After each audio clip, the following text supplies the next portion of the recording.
Hey everybody, it's Joe from Papa Jobo's. Today I'm going to tell you a little bit about myself, why I bring up cultural Marxism so much, and why I started a YouTube channel. A little background, when I was about 17 years old, I saw a newscast once, and I noticed in it that there was some political, I'd say grandstanding from the reporter, and it struck me the wrong way. That was the first time I can remember seeing cultural Marxism in anything that I had viewed. Over the years, I saw more and more and more of it. And when it started to hit my nerddom, that's when I really started to get ticked off and when I really started to look into it. That was a long time ago, actually. A lot of people say that the current cultural war is something that exploded in 2016. Not so much. I mean, this stuff started a long time ago. It's been around for darn near a century. But with the explosion of social media and the internet back in about 2010 is when this stuff really started to take hold, because it's infinitely easier to get this message out on the internet than it was years ago when the internet didn't exist, or when the types of media that the internet gives us didn't exist, like Twitter and YouTube and any other type you can think of, Instagram. I mean, just name them all. Anything that's down in my description, and think of about 20 more things. That's how powerful the internet is. But I started talking about this stuff years ago on comment boards, blogs, any place I could comment. And, I was, by a lot of people who now believe in it, I was shouted down. I was the tinfoil hat wearing guy. I'm not, obviously, but now many of them have jumped on board and been what we call red pilled. And they can see how cultural Marxism hasn't just seeped into society. It's just barreling down its throat now. Something that the people who like that sort of thing are loving, because the conversion of a society from free to communist is slow and subversive, as Yuri Bezmenov has taught us, as Mikhail Gorbachev taught us, as really any communist has taught us. That slow subversion, it's part of their propaganda. But for me, when I started to see it in my nerddom back in the early 2000s, late 90s, you started to see some of it in the Star Wars books, and I started to bring it up. Again, shouted down, people weren't happy with it. And again, a lot of these same people are now on board with it, and they understand exactly what I'm talking about, because they did a lot of their own research, and maybe some of the seeds were planted back then. So I had an idea about 8 years ago to start a YouTube channel, along with a lot of guys that did start a YouTube channel back then. I didn't know them personally. I just saw them creating them. And I started to interact with them on their channels, and I would talk to some of them a little bit. And now a lot of those guys have blown up.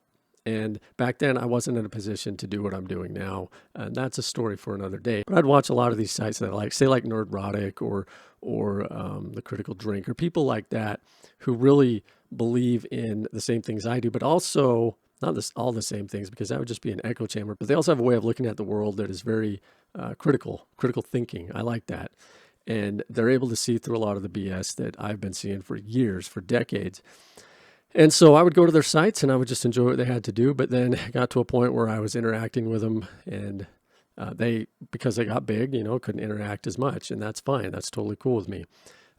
By the way, none of them know who I am. It was under a different account that I did this. But then they started saying, we need more people to take up the call. But like I said, I'd been wanting to do this for about 8 years now. And I'm just really glad to have the opportunity to do it now. What I wanted to, and what I'm talking about nowadays, is probably not what I would have been talking about then. I wouldn't have been as clear-headed and able to articulate myself as well as I wanted to. So you'll notice a lot in what I'm talking about that I talk about being woke, social justice warriors, and sometimes I use the term cultural Marxism. All three of them essentially mean the same thing. And a lot of people ask me, well, what does that have to do with entertainment and media? And, I try to remain patient with it, and I just say, watch a movie and then read about cultural Marxism and tell me that isn't happening. A perfect example of what cultural Marxism is, if you want a crash course on it that is just brilliant, that is going to teach you almost everything you need to know without having to read the Communist Manifesto, which I've read, without having to read Mein Kampf, which is about fascism. But I've educated myself on these things so that I have a broader picture. Do I have the whole picture? I don't know if anyone ever will, but I try to paint as broad a picture as I can when I'm trying to learn about a subject. Anyway, the best way to learn about this, in my opinion, is to go to a website from Robin Mark Phillips. He's a guy that I recently found and was in my researches and just read his stuff and loved it, fell in love with it. I'll put a link in the description below. But the first thing I want to read is this. And before we go any further, I just have to tell you, a lot of people hear cultural Marxism and they think Karl Marx. True, I did too. But there's actually an architect to what modern day cultural Marxism is, and his name is Antonio Gramsci. He was an Italian who was a full-fledged communist. And I'm just going to read you some of his ideology. This whole article is fabulous. I'm telling you, if you want to educate yourself about this, if you haven't been red-pilled yet, if you're on the fence, if you are a communist, you should read this. If you're just about freedom loving and you want things to be wide open, maybe a little closer to anarchy, you should read this. Everyone should read this. It'll be eye-opening to a lot of people. Anyway, let's get into it. At first, Gramsci had sought for a solution that was consistent with traditional Marxist doctrine. However, he eventually came to see that communists like Marx and Lenin had things the wrong way around. Whereas Marx had argued that the substructure of civilization was economic, Gramsci came to see it as cultural and spiritual. What this meant in practice was that power did not rest only with those who controlled the means of production. It depended on those who controlled the institutions and disciplines of culture. This is the really important part, including philosophy, politics, art, literature, media, religion, and most importantly, the educational systems from elementary school to university.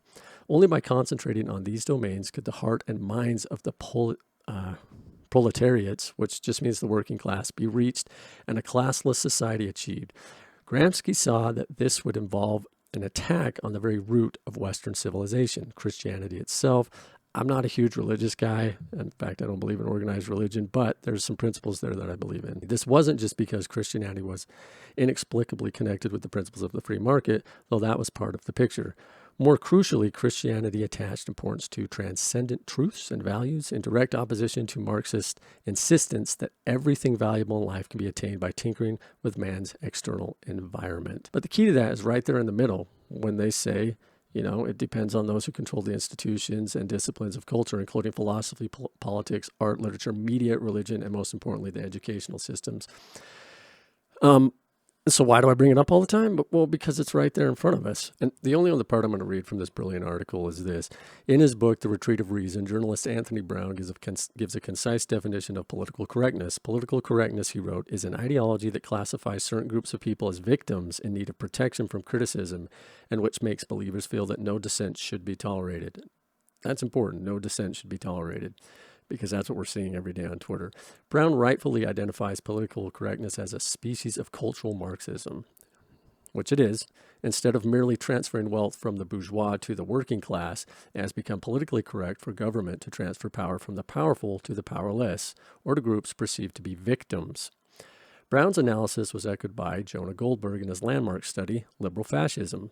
Goldberg showed that in the latter half of the 20th century, civil rights shifted from describing a legal system that is colorblind to race or religion to describing a system that must show preferential treatment to those groups which are assumed to have victim status.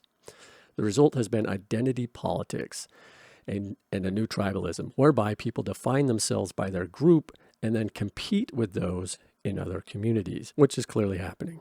And like I said, that is directly happening in our films. There's a new film out called The Batman. Don't know if you've heard of it. I did a review on it, and I talked about this in there. If you walked out of that film and you have an ideology like this and you ignored what happened in that film, which was everything I just read plus everything that's in this article, you need to go back and rewatch it. It's full of it. It's all about a certain class and victimization and deconstruction. Now, there's a ton about deconstruction in this article that I'm not going to read you because just go do it. Just go to this guy's site and read his stuff. It's great if you want to learn about it. But the Batman has it in there. And what worries me the most is that I have a lot of people who think along my same lines. 90% of what they think, their ideology is the same.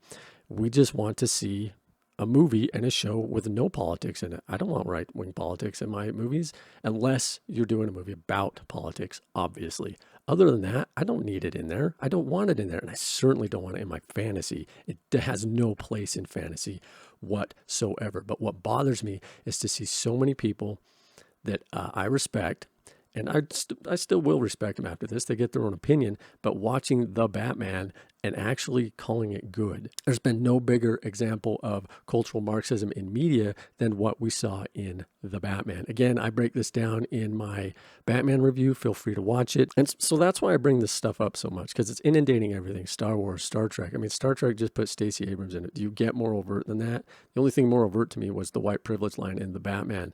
It's everywhere, and it's disgusting because of what I just read you, because it's about subversion, because it's about a slow process of overtaking the hearts and minds of people, as opposed to the old Marxist system under, say, Lenin and Stalin, where they would just brutalize you into it. That doesn't work. Robin Mark Phillips talks about Gramsci being disillusioned with Stalin and Lenin because they were so brutal, and other dictatorial communists. He wanted a gentler form where people weren't just killed, but in my mind, it's more insidious because you're actually twisting the hearts and minds of kids to raise a new generation that just obediently do whatever you tell them to do. That's called a cult. Anyway, so yeah, you're going to keep hearing it in all my stuff as long as this stuff's around. Do I want to be reporting on this? Do I want to be talking about this? No.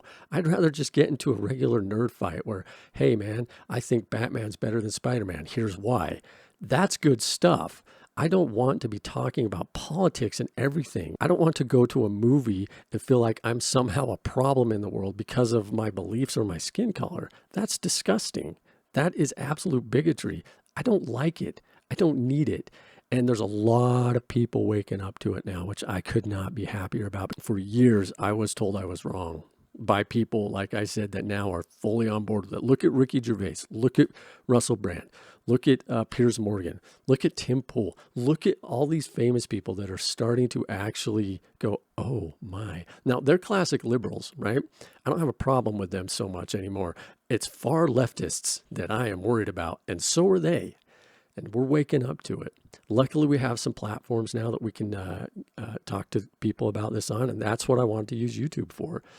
Primarily to have fun, to do stuff with games, comics a little bit. I'm not a huge comics guy. I owned probably 100 in my lifetime. And books are a huge part of my entertainment, and I'll talk about them all day. Obviously, movies, shows, any of it. I want to talk about that stuff in detail with other nerds and just have fun with it. But we can't do that until this crap is taken out of it. And until this stuff is taken out of it, we'll be fighting it tooth and nail. As long as we're allowed to, as long as we're allowed on these platforms. If we're not and you start seeing us be kicked off, that's horrible stuff. That isn't good. That is something you have to look out for. I may not agree with people on the far left, but I want to know they're there and I want to hear from them. Reason being, so, we can keep an eye on them. And likewise, that's a healthy, functioning society. I did a video on that as well about what the Founding Fathers taught. But when I'm able to, I'm going to bring up all the fun stuff, all the cool stuff, all the nerdy stuff. And if there's nothing interjected in it, that's fantastic. Like a lot of anime, I'm starting to get into that. I got into a lot of it in the past. I'll bring some of that up. And I just want to have fun here, but also I want my voice to be heard. I want to take up that call from some of the bigger channels out there that have asked us to take up the call and talk about it. You don't get anywhere without fighting back. And when I say fighting back, I mean use this and this. Those are the two most powerful things in the world. Those are what start wars, those are what end wars, those are what allow us to win our nerddom back. And we need everyone's help. We need everyone on board to do this. And hopefully we can just keep red pilling people. But yeah, that's mainly what I'm about. And I'm open to having anybody from any walk of life on my show. When I start doing podcasting, I want to move into that. And I want to start doing interviews and things like that and maybe come up with a media website. Those are my goals. That's what I want to do in this industry. And I hope with your help, I can do that. Thank you so much for being subscribed. Thank you so much for helping me out. Please share the word. Please take up the call if you feel it. And if you don't agree with me and you want to have a counter voice to it, do it. But I ask you to do it with intelligence and compassion. Those are important things. The worst thing for me is when I see people that share my ideology going out of their way to act just like the social justice warriors they're criticizing, screeching, calling people vile names. That is exactly what Gramsci and Yuri Bezmenov taught us about. Don't do that. Those are people I have unsubbed from. I don't support them, and I won't until they change the way in which they interact with other human beings. There comes a time where, yeah, there has to be a line drawn in the sand, but that's rare in this. We can actually talk to a lot of people, and we need to. Why? To red pill them. That's important. And look how many we have. Look how many we have red pilled. That is my goal in this, that we get enough people red pilled that they push back against the industry and go, no more. And the industry finally goes, okay, yeah, we can't handle this. Not financially, not politically, not in any way, shape, or form. My worry is that it's been subverted so much that they don't care about money. That's a video for another day. I thank you so much for your support. Please like, share, subscribe. Let me know if you want to know anything else about me in the comments below. I'm Joe from Papa Joe Bows. Peace.